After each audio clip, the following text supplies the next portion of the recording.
Ruben, there's a wide spectrum of opportunity in mobile home parks, similar to what there would be in any other asset class. So you can go in any backyard, in any town in America, within 5 miles of your house. That might be a great investment if you're going to be hands-on, do it yourself, run it mom and pop style, right?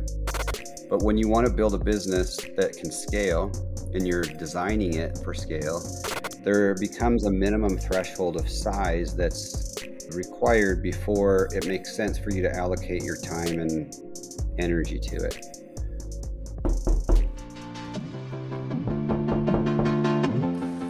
Who's this? Oh, you're an entrepreneur? Oh, you're a real estate investor. Oh, you're trying to learn from those who did it. Well, come into the lab then.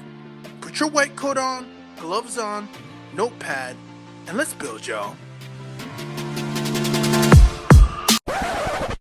Experiment Nation, I got the lab coat on for a reason, because anytime I have the lab coat on, as I've said in previous episodes, if you're listening to this, if you're watching this, if I have the white coat on, it means there's a new concept in the lab, that I'm sitting in front of a person on the other side who's going to drop amazing gems and new insights, the exact same paradigm shift that was planted into us for us to become the temporary housing provider that we are nationwide. It was because of a seed that was planted that completely changed our paradigm. And in this case, if you're listening, I love that there's something about having riches in the niches, right?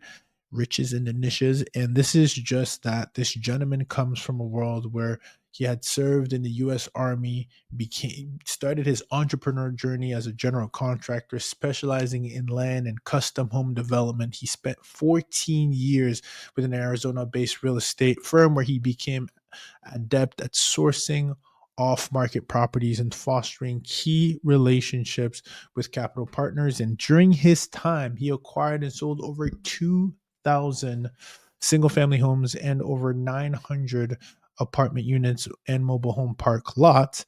And in 2016, he decided to co-found 5210 to focus on mobile home parks. And he just brought all of his knowledge, connections, insights, and went just deep. And I think that's really important to kind of understand the depth of what it takes to plant some deep roots, because that is what he did. And now, he's getting a lot of capital raising, and he has a lot more money than projects he can even tackle on. That's a problem that I change any day of the week. And that is why I had Jack Martin, co-founder and CIO of 5210, that's 52 and TEN, which specializes specifically in identifying, acquiring, and repositioning of mobile home parks across the nation. After 84 plus years of combined real estate experience, they have over $1 billion in real estate projects deployed, and he calls it an asset class that has the lowest risk. And when people are putting big dollars behind it, they look for that stability. And at the same time, he keeps on talking about the double digit coupons. But you'll want to get all the insights in the world and paradigm shift on what is a mobile home park, what is an RV park, how much does it cost, what is lot rent, and how that can actually scale and look like on a balance sheet, and what is the difference between land building and land improvements. Land improvements is where the cake is made. And it was something brand new that I had not heard of that you want to unpack. And lastly, I asked him what are his nuggets of success, and he left 3 gems that I really needed to hear. And I hope you stick around to listen to the end to find out what those were. Again, continue to stay enlightened, because a mind that isn't expanded can never go back to its old dimensions. Now, Jack Martin. Experiment Nation, today I have the pleasure of having a gentleman. When I think about vertical integration and I think the progression of real estate, I think this gentleman has that. And I'm going to unpack it and go exactly where we started, because when I look at your bio and your portfolio and what you've been able to accomplish, not just talking the talk, but walking the walk. So I'm glad I have you here, but more importantly, I'm glad that you have the receipts, for lack of better words, as I call them, when you step into this lab as a I'm actually going to extend the olive branch to you and say, when you and I sit down, and if I were to meet you at a meetup, or I always like to travel, so no, a place right now that's not so hot is the airport. I'm so curious, what is the introduction that you give yourself outside of being uh Jack, right? Jack, but what do you do for a living, Jack? Because I feel like there's so many directions you could go, that I would love to know what you open up with, and I'm assuming that that can go a long way that conversation. So, hi Jack, what do you do for a living?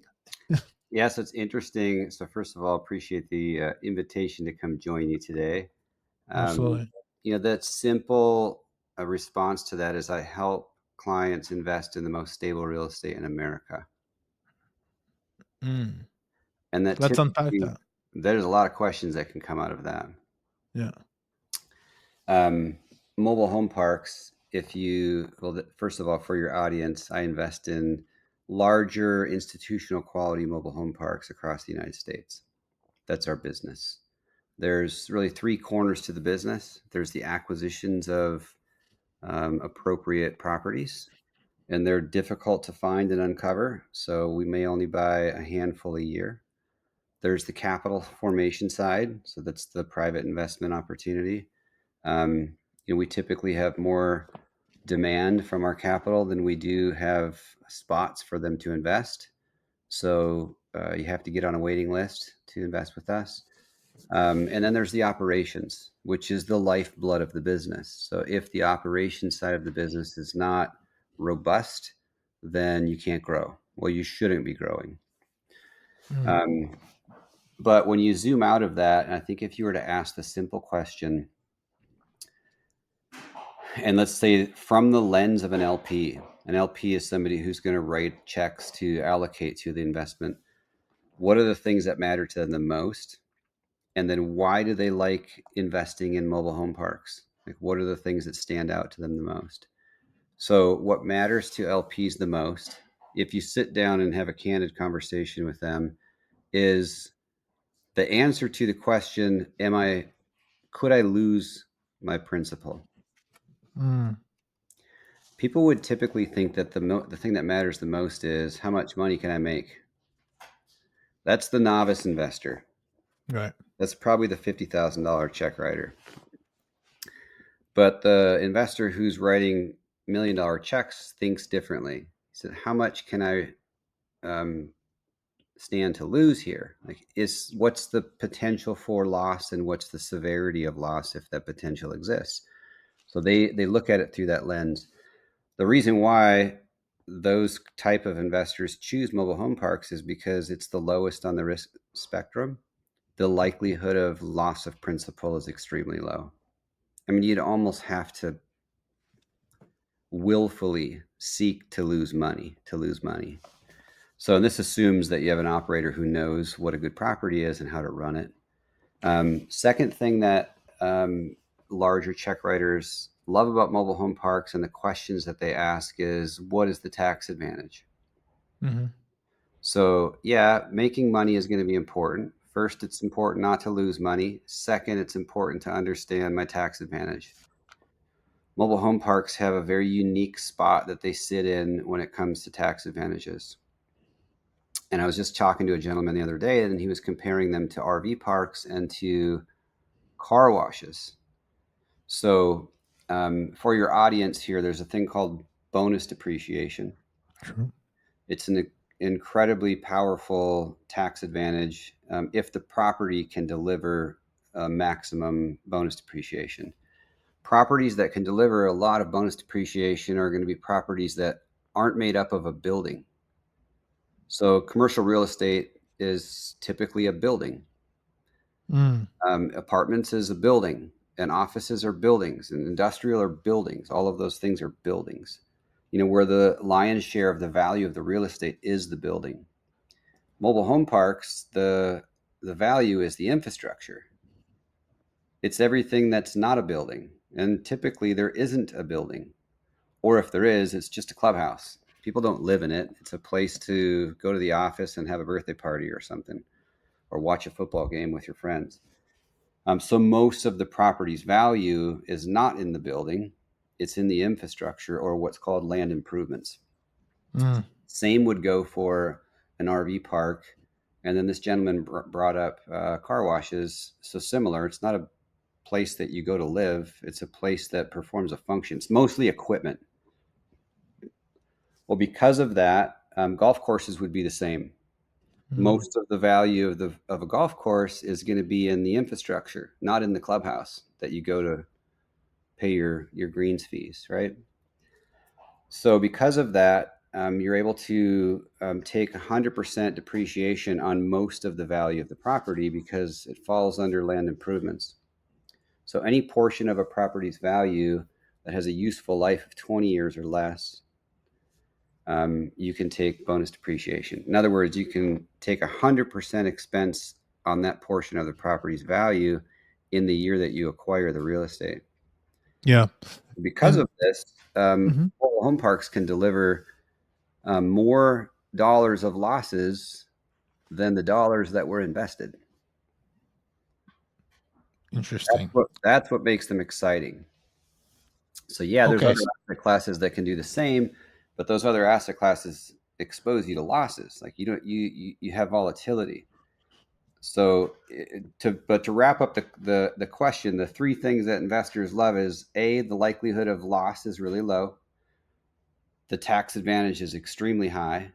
And then the third thing is it can, over the course of time, and typically we buy our assets and stabilize them in the first 3 to 5 years. I mean, you can reach a double-digit coupon. So it's not uncommon that the cash on cash return from mobile home parks get into the double digits. Okay. So this is really good. I'm so glad you're here, and because you are coming from a very different, this when I started this show, Jack, it was okay, there's you want to get into real estate, great. Welcome to all the possible verticals that you can kind of Yeah. plant your stake in, right? And one of the things that kind of a paradigm shift for us, I think you have the multifamily people, you have the fix and flip people, you have all these different, again, when I say people, but different asset classes, different strategies.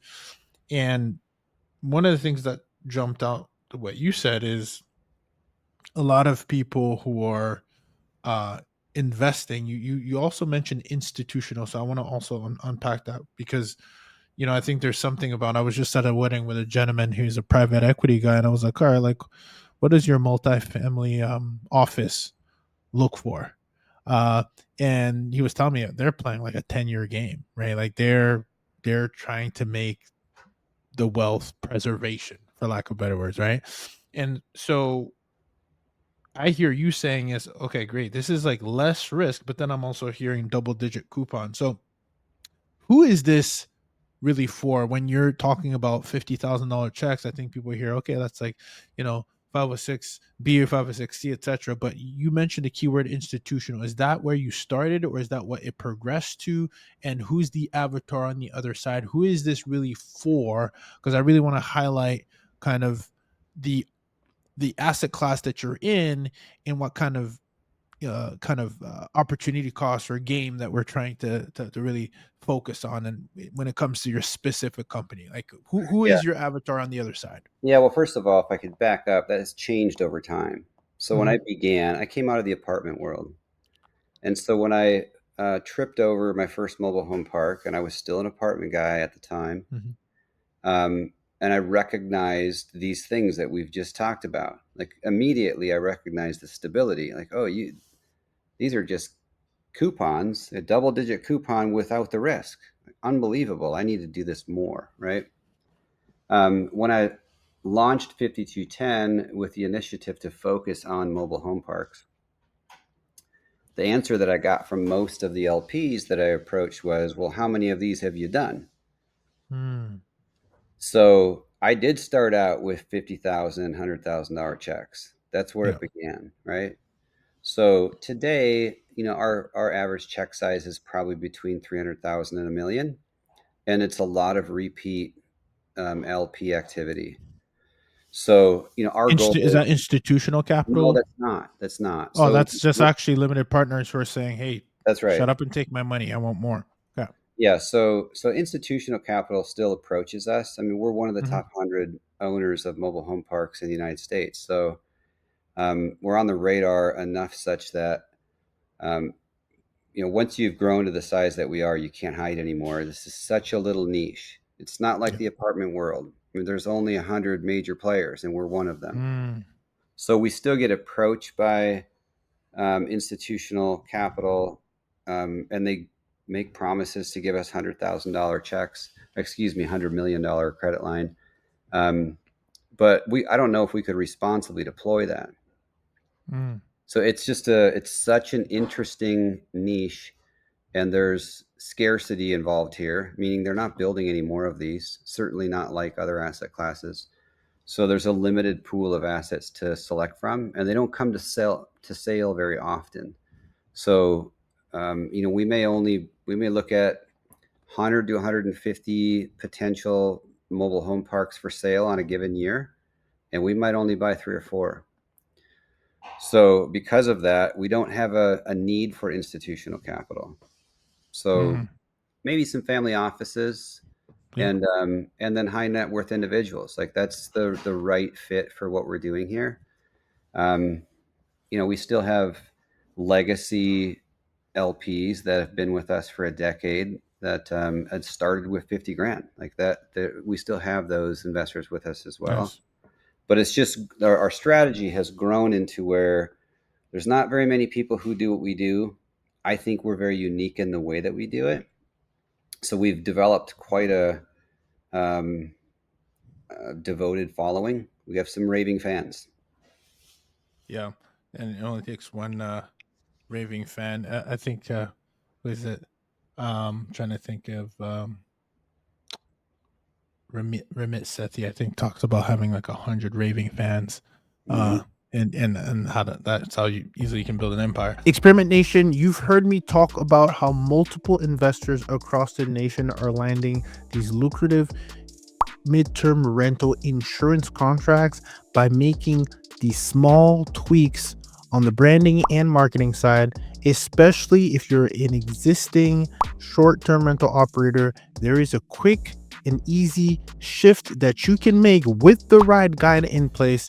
And because we've launched a 2-day boot camp that not everyone could attend in real time, I've put together a recording where you can get all the materials and all the guides to focus on rebranding either your short-term rental business or your current midterm rental business so that you can actually have the insurance companies reach out to you. And then day 2 is if you want to actually play offense, how you can reach out to them by listing on the right platforms, etc.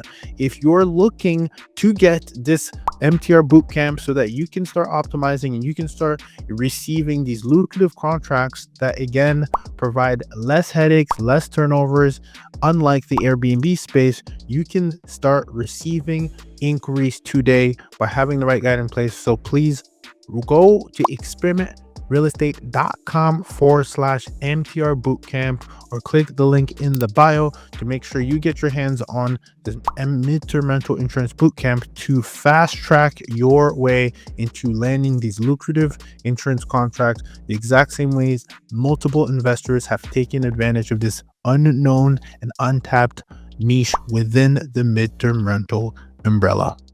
Let me ask you a question here because I know I had a paradigm shift and maybe this is something you can give us some insight on.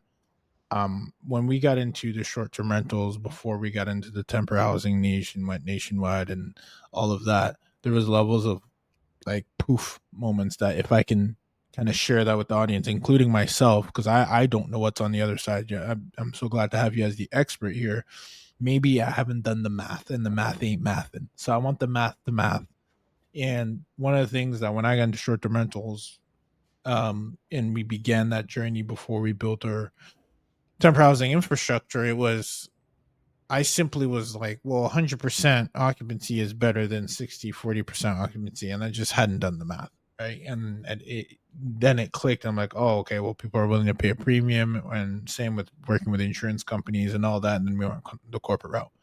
In this situation, help me understand the when you talk about that double, there's two things that you mentioned, like these you can get some very high stable returns, or even you're calling it double digit coupon, which I like. um what is it that makes this niche so unique and profitable? Because I heard one thing, right? Multifamily is buildings, people do value add. Short-term rentals, you got the asset, you design it really good, and you can charge a nightly premium. Okay, same with boutique hotels. There's an opportunity there. Technology stack on top of outdated motels, etc. Doing that. What is the play for land improvement? What does that even really mean? Is it a lot? Is it land that's ready, that you can, that's in close proximity to something? Help me understand the difference between mobile home park versus an RV park. Like, what is the actual, is the land the gold here? Like, what are we talking about, so you can help unpack for some of us who've, you Yeah. know when you have a hammer, all you see is a nail. So I want to kind of open up this new world of land improvements. Let's Yes. help unpack that. Yeah. What is that? So first of all, land improvements it's a tax bucket.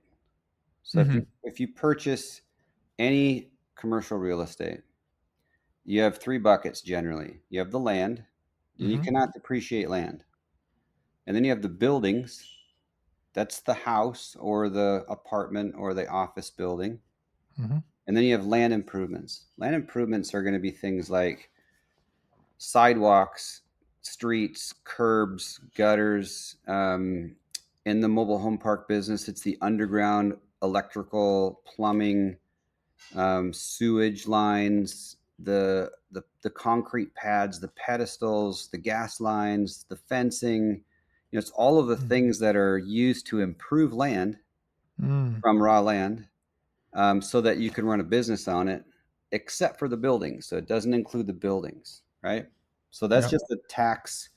It's a tax bucket, and the reason why land improvements, or the amount of land improvements that a piece of real estate has, matters is that you can take 100% depreciation on those items, or that portion of the property that's made up of those items, Mm. calendar year you purchase a property. So I'll give you just a quick example, and this will help you understand this. Let's say we're buying a mobile home park or an RV park or a Sure. golf course for 10 million Sure. bucks, right? Mm-hmm. $10 million. And the land is, it's well located. So let's call it, it's in a major city. It's probably worth about $2 million. The land is. Sure. If you were to break this down, if you look at the tax value, it's probably somewhere in that range. Okay, then if you have a clubhouse or an office building, or most RV parks still have an office. Maybe they have a game room or something like that, but there's a building on site. That's probably worth $1 million. Okay. Everything else is land improvements. So Mm. in the golf course, it's going to be all the watering systems, and it's going to be the grass and the greens and the trees and all the money that was spent in building the actual golf course. In the RV and mobile home park, it's going to be, if you drive into a mobile home or an RV park that's vacant, Mm-hmm. you'll see all the individual pedestals and sewage, or utility hookups, and the concrete pads that you can park on, and all of those kind of things, right? It's the lighting, it's the streets, it's the sidewalks, it's all of those kind of things. Okay. That typically will be about 70% of the property's value. Well, No kidding. yeah. So conversely, if you look at an apartment or a single family home or an office building, or any kind of commercial building, the greatest value is the building. About 70% of the property's value is the building. At least 60, it's a lot, right? Yeah. 100%. Land improvements would be limited to a parking lot and the landscaping around, in between the building and the parking lot, and the lighting, right? So what ends up happening in a mobile home park is that there's just so much more of it. We have 30 acres in a mobile home park, for example. 28 acres is covered with land improvements. so that you could run your individual spaces, right? Got it. To zoom out from that, so that's the reason why it has so much land improvements. Yeah, and I appreciate you covering that because, you know, we did a cost segregation and I was looking at it. I'm like, well, land is only a small part, but you're talking about not land improvements, right? Yeah, Because I think there's the dwelling and then there's the land. If anything, you can force depreciate a lot of the actual building and what it contains, the material, all that yeah, stuff. Uh, but now this brings the point home because you're talking about, well, that's Ruben, that's the third tranche, right? There's the land, there's the building, and then there's the land improvements, which is all new to me. I was not aware that, and you're saying that that's actually where you get the bonus from that bucket on the tax within the tax code. hmm You're saying, did you say 70 or 100%? I heard you say Well, something. so when the big beautiful bill passed, it went back Yeah. to 100%. So Oh, got you it. know, Yeah. if I Okay. look at in comparison, because I used to do apartments, and if I Yeah. look at in comparison, it was not uncommon that if you do a good cost segregation study, that you could get about 40% of your building's value depreciated, or the apartment's value Mm-hmm. in year one, Yeah. whereas we get 100% in year one.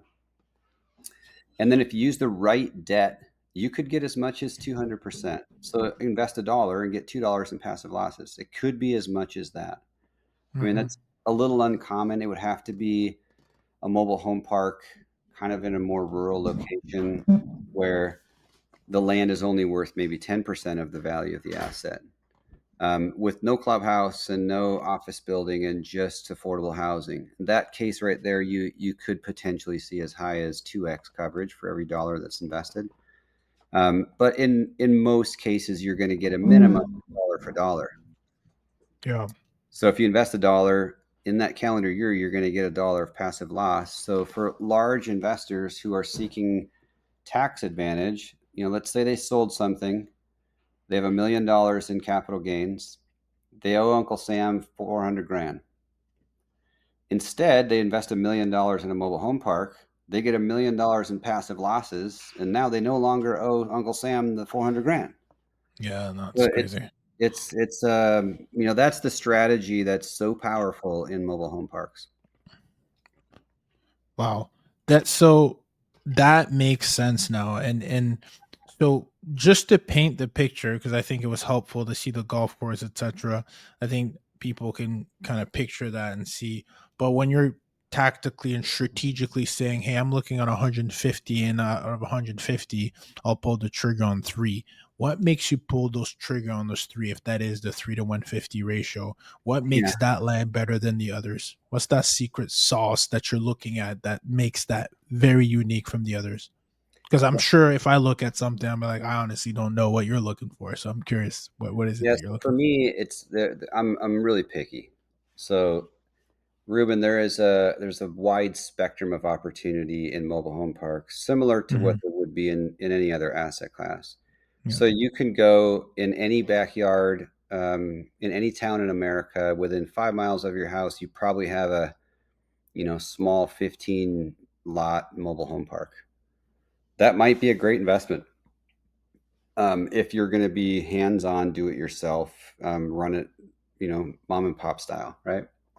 But when you want to build a business that can scale and you're designing it for scale, there Mhm. becomes a minimum threshold of size that's required before it makes sense for you to allocate your time and energy to it.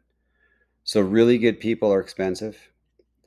An amazing staff deserves to be deployed in a manner where it makes money. So if I had a bunch of 15 lot mobile home parks spread all over the country, that would be impossible to manage at scale. Yeah. So for us, a minimum size mobile home park has got to be at least 100 lots, and there's a rare exception, but that's usually going to be at least the minimum there. Hmm. We're really not buying anything unless it's over 10 million bucks.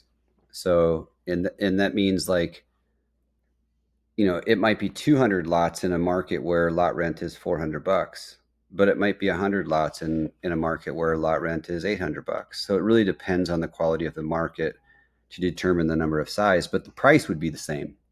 It's the same amount of NOI. So Mm. it would be the And same. and are you? And I'm just doing a quick. I don't think I've done this before, but this is so foreign to me that I have to. I'm gonna take this opportunity to just pull up a shared screen here. So like if I pull this up right now, I'm saying, all right, I'm shopping, um, and we are officially shopping for lots. Um, I just put this in Google, 100 lots for mobile home park, right? Uh, does it look like raw land and it's like there's potential or there's already No, no, lots no. It looks like so. Click on one of those photos on the top left. right here, right? And open that up. That's Like what it one of looks like. these. That's a manufactured housing community, aka Okay. mobile home park. So it's yeah, just like that. Yeah.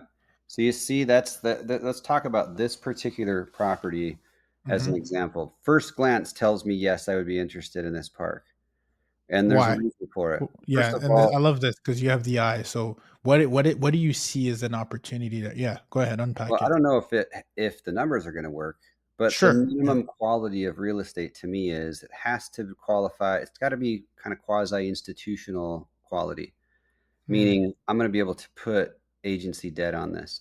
So you can see the paved streets. You see mm-hmm. right on the edge of the pavement, there's a concrete ribbon Yep. or what's called curb and gutter.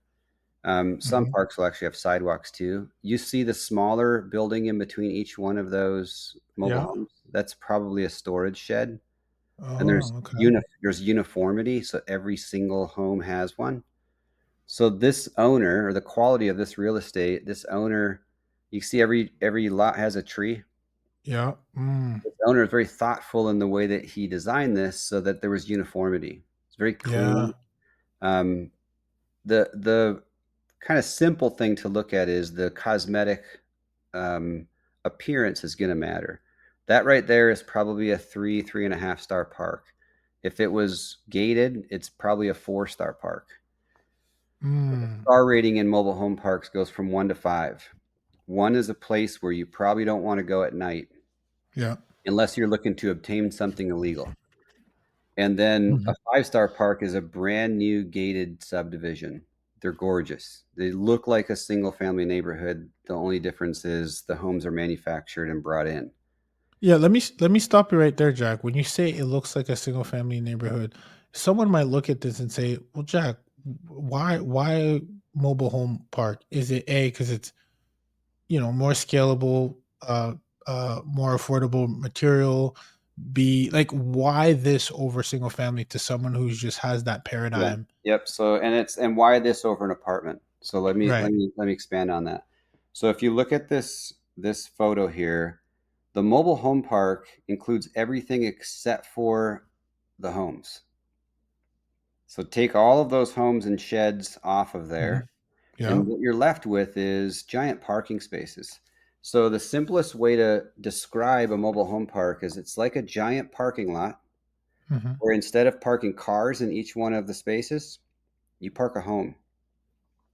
And whoever owns the home, so we don't own the homes in our mobile home parks. The tenants own their own homes. So whoever owns the home pays the monthly fee for the parking space that their home sits on. So we're not renting homes. We're renting parking spaces. Mm, So like when you have a apartment, you're renting apartment units. If you have a home, a single family home, you're either renting that as a long-term or short-term rental. mm, It's either furnished or unfurnished, but you own the home. You're responsible for the repairs to that home. In a mobile home park, properly designed, you own just the land improvements and the clubhouse if there is one. You own the streets, wow. you own the curbs. I own those trees, so I have to trim those. I own the underground infrastructure. That's it. If there's common lighting, I own the lighting, but I don't own the homes. The tenant does. So what ends up happening is you get extremely stable tenant base for one because they're homeowners. Homeowners don't move every 6 months. Renters do. Homeowners stay. Mm, So and then also when homeowners um, They have pride of ownership. They take care of their home because it's theirs. It has value. Mm. If they decide to move, they sell it, and the person who buys it now pays my space rent. But I didn't fix up the home to sell it. I didn't have anything to do with that. It's a very stable tenant base, and then it has very stable income. So if the tenant who owns the mobile home doesn't pay the lot rent, Hmm. the penalty is the forfeiture of their home. So those homes are worth 100 grand.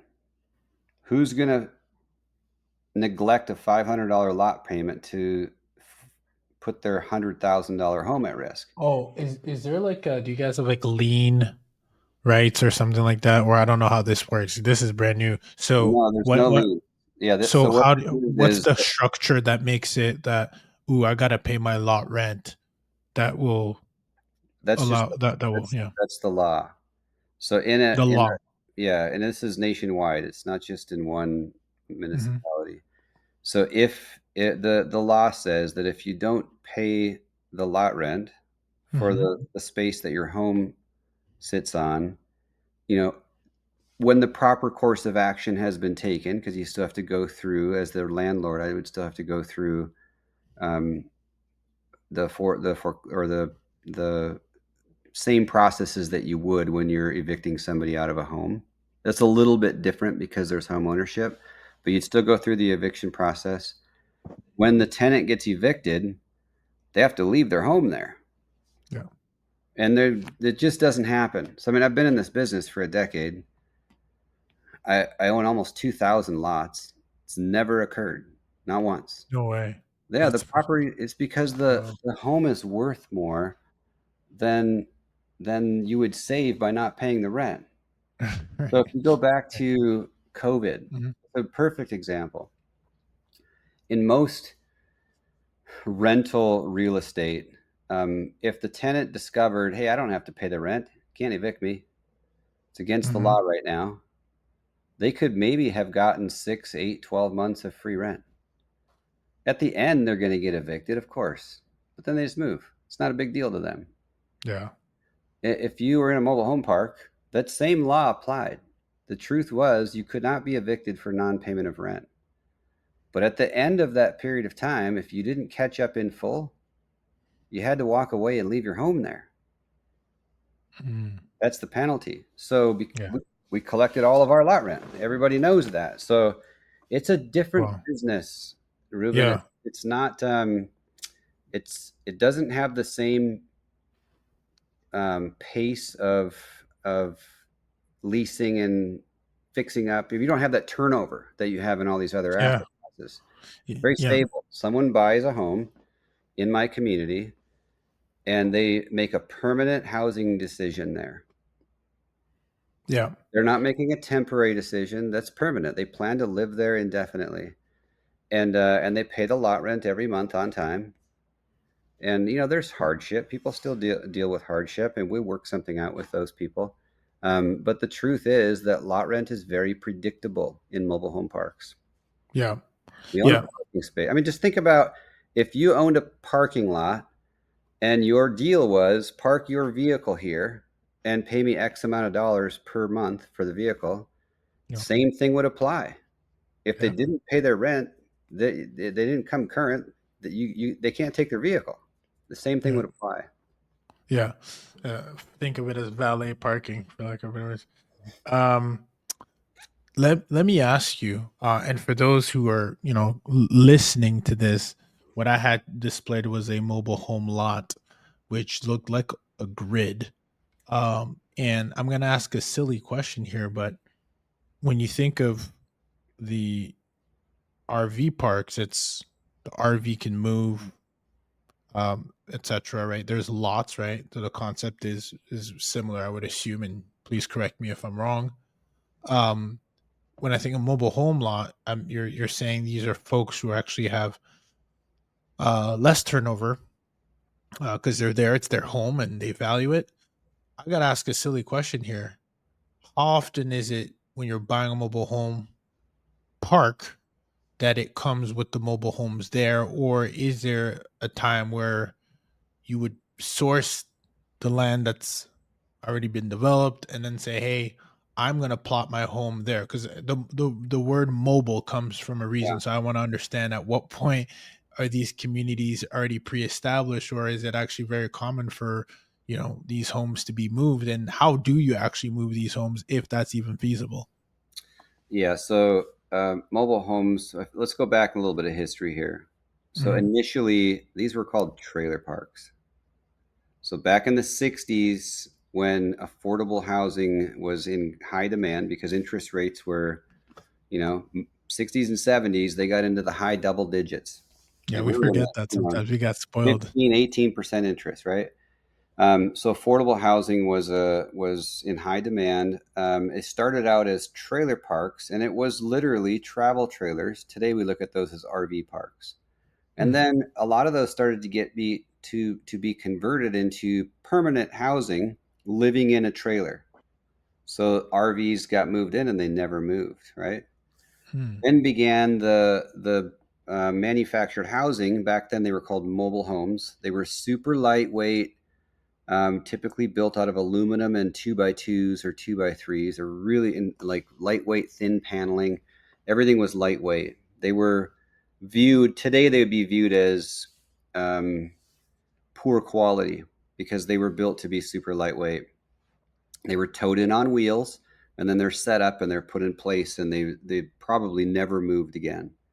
Those are trailers. Today, they build what's called manufactured housing.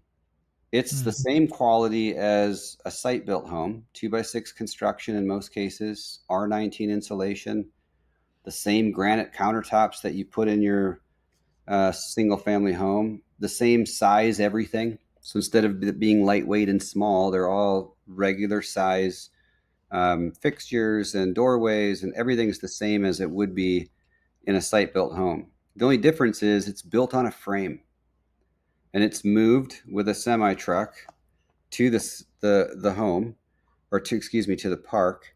And then when it's set in place, it's put up on foundation jacks, and then there's skirting that goes around it.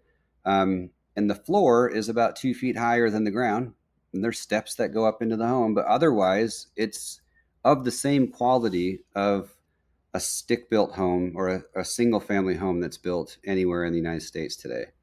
So it's very there's interesting. the difference is the quality has improved dramatically over the course of time. Yep. So to go back to your question, can they move? Yes, of course they can move. They're built on a frame, and they'll put the axles and wheels on and move them there. And then once they set them up, they take those axles and wheels and reuse those on another delivery. Those are Hmm. just used for delivery. That's it. You could move them again, but the cost of moving them is expensive. So it costs about $10,000 to move one of these. It Mm, makes more economic sense if you buy a home in an existing community, then you want to move to the other side of the country to sell it because you'll get more proceeds that way, and then move to the other yeah. side of the country and buy another one than it would be to move it. So even though they're called mobile homes, they don't move around like RVs. Once they're in Yeah. place, they're typically permanently in place. So the difference between a mobile home park and an RV park is that RVs come and go and come and go. They're there for a night, they're there for a weekend, they might stay a week, but it's more like a hotel. You Yeah. think about RVs, like RV parks are kind of like motels, and mobile home parks are kind of like an apartment with permanent renters. It's more like a condo community where Sure. somebody owns the condos and they don't leave. They're just there forever. Mm, Or if they leave, they sell it. But as if you own the entire condo, which that's not how it works, but condos are owned by the residents. But if you own the entire condominium project, you wouldn't be responsible for any repairs. So what this kind of circles back to is the expenses on a mobile home park are just way lower than they are in other asset classes. So yeah. rental real estate includes a lot of expenses. There's repairs and maintenance to the actual units Landscaping. themselves. There's downtime, when somebody moves out, you have to do the renovations. You might have to take some kind of Um, you might have to incentivize new residents with 3 free months rent or something if the economy is not in the right spot. So there's a lot of expense associated with turnover. Hmm. And in the mobile home park business, you don't have that. So the tenants own the homes, they do all their own maintenance and repairs, and they don't leave. So what we end up with is very stable cash flow and low expenses. So the reason why you can get to double digit coupon um, is because your expenses aren't 50%. A really well stabilized mobile home park, your expenses probably run in the 30% range. So No. there's a lot more revenue available than there is in other asset classes. And then Yeah. before you jump off, one other question you asked was, you buy existing mobile home parks or can you build them? Yeah. It's really, really difficult to build new mobile home parks. In Why is the that? It's because the cities don't want to give the zoning. Neighbors don't want to give approval. So you've heard of NIMBYism. Yeah. NIMBY's not in my backyard. They don't want one of these in their backyard because they think of them as trailer trash, right? Mm, The nice ones that we were looking at is different, right? yeah. And that's the only type that we look at is nicer ones. But the real issue is that the tax revenue that the cities collect from a mobile home park are so low that most Right. times they either break even or even lose money because they have to provide school, fire, police, and all the city services to these residents. But yet the tax revenue that they get from them is just from the lot rent. And it's so low per acre that it's not a profitable venture for cities. So Wow. so you could build on the same size piece of land, a city might make 20 times the revenue from an apartment as they will from a mobile home park Yeah. because there's more density and then they can go vertical. And then, of course, Mm, the apartment rent is typically 2, 3 times as much as the lot rent on a mobile home park. So you start to put all of those pieces together. It makes the cities are incentivized to provide zoning for apartments because it's right. a profitable thing for the city. So, And if you think about like what you just said with the tax code, I mean, of course, the incentive is to always get people to invest, but I think it's a bigger win for the investor than it is for the, I guess, the macroeconomics of it, right? Um, yeah, we like to buy existing mobile home parks where there's room for us to improve the operations through greater income, lesser expenses, or through filling vacant lots that the previous owner hasn't gotten time to finish. So typically, when we buy properties, the rent is lower than the market. mhm. Typically, the expenses are higher than they should be. That's usually because there's not professional management in place. Um, Could you spit out a few things? Because again, we're not familiar with what some of the expenses are. We talking about maintenance of the landscaping? What are we talking about? yeah, I'll just throw some examples that we see that are common. So, most mobile home parks are built with a single water line coming into the property, Mm, and then it splits off into smaller water lines that go to each individual space, which service the homes on those spaces. So there's a single meter that the park pays for, and that's it. That's typically the way they're designed. okay, Okay, interesting. so That's a good. I'm glad you raised that. yeah, so if you'll spend the money and put sub meters on each one of the water lines that comes into the home, then Mhm. you could the park can be reimbursed for the exact amount of water that was used at each home. And the guy who waters his garden 5 times a day pays more than the guy who doesn't have a garden. The guy who washes his car every day pays more than the guy who never washes his car, right? So the guy who has a leaky toilet pays more than the guy who fixes his leaky toilet. But at least it's Mm, not an expense for me as the property owner. But the other thing that becomes really important there is if there's a leak between the main water meter And this would be an underground leak that it hasn't been become exposed, so it's undetected. It's just leaking into the ground, and you can't um, determine that that leak is going on. That might be an expense, a literal expense leak that's going on indefinitely.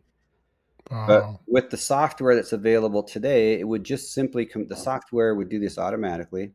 It would compare the total number of water units that were used by all the homes against the total amount that came through the master meter. And if those aren't the same, then you better call a plumber and find your leak.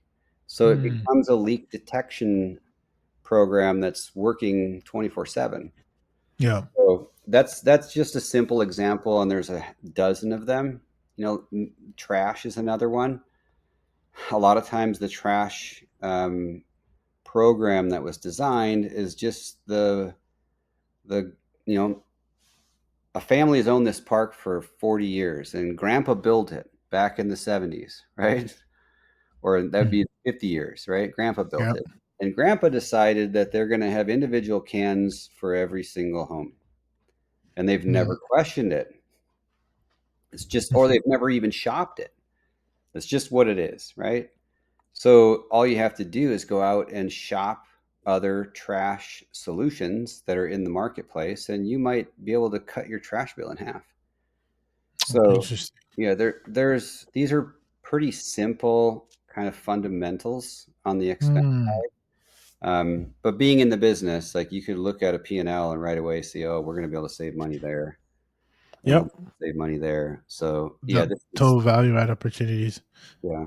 Um, Let me ask you, Jack, before I let you go, I want to make sure, one of the things I opened up with is the math wasn't math. And so I want to give people an opportunity to make the math make sense, right? You mentioned that you're maybe looking at 10 million plus to begin. Can we help peel back the onion of, okay, great. Like, what's the, you know, price to, I know you don't build them, but like what is the actual price of a home? Is it 100,000? Great. If so, what is the cost? Right, we talk about the inflation and all these expensive costs of real estate. What is the cost actually renting a lot? And then when you factor that in at scale, you're talking about 30% expenses, etc. How does that look like to the investor? So kind of help us paint a picture of what it looks like for the consumer, and then how that looks like on the back end at scale, because respectfully, you have a very respectful, I think it's what, 2,000 plus one of these that you've done this at scale. You're raising capital, there's money behind it, money talks. So let's unpack what the numbers look like for someone who's listening, who's like, are you kidding? Yeah, so for the consumer, and if is Mhm. again, if you look at like what causes this to be, perpetually in demand, and it's Mhm. definitely the affordability. So now in every market, this will be different. Typically, what we see is the cost of the lot rent in a mobile home park is typically less than half the cost of a two-bedroom apartment in the same neighborhood. So if you're in a market where two-bedroom apartments are 1,800 bucks, your lot rent will be less than 900 in that market. So if you own a home in a mobile home park, your cost of living just went down 50%. But in many cases, it'll be less than that. So it might be a third. So the market lot rent could be 600 in a market where the two-bedroom apartment rent is 1,800. If you don't own your home, and say that you are you're entering the market, and you'd Mhm. like to choose between living in an apartment or buying a home in a mobile home park, knowing that at some point when it's paid off, your cost of living will only be the lot rent plus your utilities. And of course, utilities you'd be paying for in either case, right?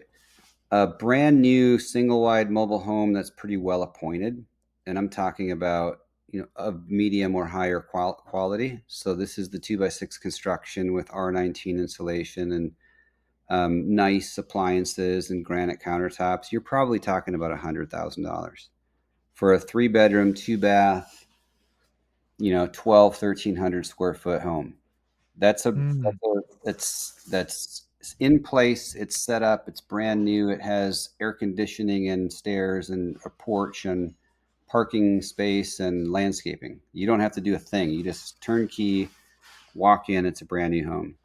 You'll probably end up putting about 10% down if you were to buy that. And then you'd get financing on a 15 to 20-year amortization schedule. So it's like a mortgage. They call it chattel financing, Mhm. but it's mortgages for mobile homes in parks. So in 15 to 20 years, you'd own it free and clear, and you'd only owe the lot rent. So that's the experience for the resident or the consumer.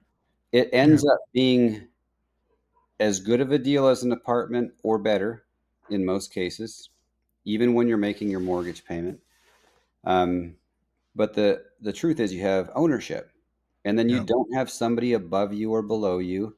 You get to park at your home instead of on a parking lot and walk to your apartment. Um, you have a little bit of yard all the way around your homes, like you saw in that photo there. You got your own storage shed. You can put your bikes in there and all that kind of stuff. Mm. So yeah, they're the entry level version of home ownership in America. Yeah. It is the least expensive home ownership that's available. So that's what it looks like for um, the consumer. For the investor, it looks like most deals, and there's a spectrum here because we do deals that have greater risk and they come with greater return. Mhm. We do deals that have very little risk, meaning from an operational execution perspective, and they have a little bit more of a vanilla return. Greater risk would be buying a mobile home park that's 90% vacant. Wow. Yep, we've done one of those. That's That's great. risk. Yeah. Um, Whereas lesser risk is going to be buying a mobile home park with zero vacancy. It's 100% occupied the day that we buy it. That's a little bit more vanilla. The yield on that vanilla deal is probably going to be somewhere starting out in like the 2 to 4% coupon. But then by Mhm. the time we get done with our initial hold period, which is usually like 5 to 7 years, we're looking at a 9 to 10% coupon. Very little And risk. the jump when you say this 5 year, is that based on like what's Over is that, it the financing? Is it yes, over the the period of value five add? years, Uh-huh. we are improving the income, Okay. we're reducing the expenses, and then we're solving for any other inefficiencies that exist. So this could be like a vacant park-owned home or any other ancillary income opportunities at the property, because there's a whole host of those too. Um, or if there's vacant spaces, we're bringing in new homes and we're filling those up. There's an Mm. occasional opportunity for additional spaces at the existing property without buying new land next door. Huh. And then there's an occasional opportunity where the land next door can be purchased, and then you can expand the property. So we've explored all of these potential opportunities. On the other end of the spectrum, when you're buying something that's 90% vacant, that property doesn't make any cash flow. It might even have negative cash flow in the early years. At 90% occupancy. No, 90% vacancy. 90% vacancy. Yeah. Okay, got it. This Okay, is the that other end of the seems spectrum. I'm talking yeah, about yeah, yeah. Okay, you the went 90 the other way. Okay, I was gonna say. I did Um, I did a project in Mesa, Arizona when there's 246 lots there. mhm. The day we bought it, it had 25 tenant owned homes. There was about 45 rental homes there. Those we were buying the homes too on that one. And then there was about 50 vacant park owned homes. Nobody living Wow. there. And then there's 125 vacant lots. That's what that park looked Wow. like the day we bought it. So that property is probably worth 2.5 times what we paid for it already. That was only 4 years ago. Yeah. That property didn't make money in year one, Mm, barely made anything in year two. And that's because the potential income was only about 30% of what it could be, maybe even 25% of what it can be. But the owner of the property still knew what it could be. So you're paying a little bit of a premium up front for the yeah. opportunity Too. that you can get in the future. So today, that thing kicks out easily 10% cash on cash, and there's still a lot of runway Wow. left there. So Wow. those heavier lifting opportunities are a little bit more rare. But I think the answer here to that question is, expect a coupon with a mid-teens IRR, 13, 14, Hmm. 15 IRR on a vanilla deal, and expect a no coupon in the early years of a heavy lifting deal, but it could be a 20% IRR. So Mm, returns higher on the you take more risk, there's more reward, right? that's amazing. Um, this is good. I mean, Jack, I appreciate you kind of opening up, and I hope that this episode does just that, because I know you can, a mind that's expanded can never go back to its old dimensions, right? And Right. if anyone gets anything from that, you're like, okay, great. Like, this isn't even something that was on my radar, and this is why I do this show, because I personally, we've never really had someone this seasoned with a billion plus in combined real estate projects. And again, I didn't get a chance to give your flowers for your experience and the 450 million residential commercial real estate experience, and the you being a GC, you serving, and then putting all the pieces together and saying, "Hey, I'm going to sink my teeth into this thing and go all in." And obviously, you have that track record where you're able to do bigger projects. And I think you told me offline before this, you don't even have enough projects to deploy. You have more capital, kind of in the queue than projects you can even deploy, which is a great problem to have after having a good track record. So I wanted to give you and your company 50 to 10 your kudos. And I guess for me, to as we part ways here, is what are you most excited about in your company or your industry, as you look kind of forward to the what's next, whether it's this next quarter and the next half a decade? What are you most excited about, and where do you see as something that kind of, you know it kind of gets you pumped up about where you're headed with your company? Yeah, so in the last year, we've been seeking to replace ourselves. Mm, When we started this business, it was just two of us, Nate and myself, and we did everything. And then we began to hire employees that you oversee and manage.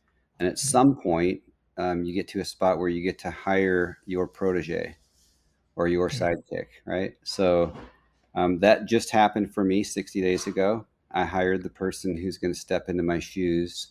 I'm not leaving, Congratulations. but Yeah. I finally, when you build a business the size of ours, like it starts to become that I don't have enough time to do the things that I used to always do. Yeah. My business partner Nate is going through the same thing. So when that occurs, now we're able to go, teach them and train them to run or fill our role equal to or even better than we did, and then we Mm, can go pursue growth initiatives. So, I don't have a desire to go be the biggest mobile home park owner in the world, but I do have the desire to be the best. mm, And I don't know what size that will end up being, but the thing that matters to me the most is that the best experience occurs with our employees, our residents, and all of our investor partners. 100%. And I think your track record speaks for itself. So I'll be looking forward to seeing how you take this company to the next level, and being the best. Before maybe to part ways here on that, define what best means to you, or maybe to someone who is kind of where you and Nate were at when you started this, to leave them with either an ingredient of wisdom from your experience. And again, in the different walks of life that you had in your different projects, what is maybe defining success, and possibly a secret ingredient to success that will kind of keep them on their marathon as they're looking to maybe grow and in a sector like yourself, or even a different one, and build something like you have. There's a lot of opportunity to share there. Um, if I Mhm. look at what could I place a finger on that has Mhm. led to the success that we've been able to experience here, I would probably point it at three things. First is belief. Mhm.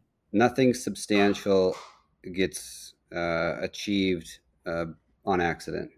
It takes a lot of hard work and a lot of belief. But without the belief, I don't know if the hard work would net very much results. So there has to be a tremendous amount of belief. The second thing is there's a business architecture that we use called EOS. I don't know if Oh, you've that's heard of it. crazy. I was thinking that you'd say that. Yes, There so you there you go. go. There's your book. Yes, Read, sir. read Traction. No matter what the size of your business, I would probably give 25-30% of the credit to our growth No to way. implementing Gino. the strategies in that book. Yeah, without question. And then third, and I'd be remiss if I didn't mention this, would be the people that you surround yourself with. So we've all heard about you are the average of the 5 people you hang out with the most. If you're building a business, your business will be the average of the people that you hire. Hire really good people. Belief, traction, and people. I think I really needed to hear that today. It's kind of crazy, divine intervention. I love how you speak very calmly, and you tell the wisdom that you've and passion in your the way you carry yourself. You know, my mentor says you surround. You know, you got to borrow the belief system of your mentors, their mental syntax and their physiology, and I can see that you've embodied that and you're an example of that. So I just want to say thank you for taking the time. I know I'm over time here. I just had to let you drop the gems because I couldn't help but squeeze that out of you, and you made it so easy to take away. So Jack, I want to thank you. If someone is listening and wants to tap in, I know I can see you here on 525210.com, but is there another better place where the people can get in touch with what your company is doing and what you've built with your partner Nate? Yeah, probably the best way is to go to our website. That's 521052ten.com. Yes, sir. And just jump on the contact page and connect with us.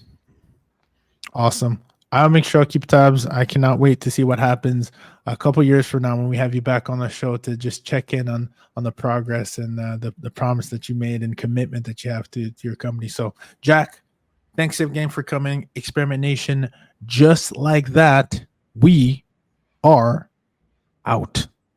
Experimentation, I believe there are 2 critical components that will help you achieve your goals very quickly and succeed. Number 1, it's information like this that you received on a show, in an episode, and content that you can find on my YouTube channel or anybody's channel. And then there's a community. And the way we've been able to expedite our process, the way people in our community, people that we consult, mastermind members, whoever, they get the information on an episode like this, but then they also have a support, whether it's me guiding them or being guided through a community. There is an opportunity for you listening to be able to expedite your process or even expedite your results that you're seeking by being part of the community. If that is what you're interested in, we at Experiment Nation happen to have a community devoted to helping maximize your occupancy and your profitability altogether, regardless of which market that you are in. And for that reason, you have an opportunity where you can go to experimentrealestate.com/submit if you're looking to work in an environment that can help you prosper faster. Call out any areas that you might not be familiar in, especially the blind spots. That's where a guide comes in hand, and I would be a pleasure and honored to be your guide. But in order to make sure you're a good fit, make sure you go to experimentrealestate.com/submit so that my team can go ahead and take it and see if you're a good fit to join the mastermind and the multiple programs that we have.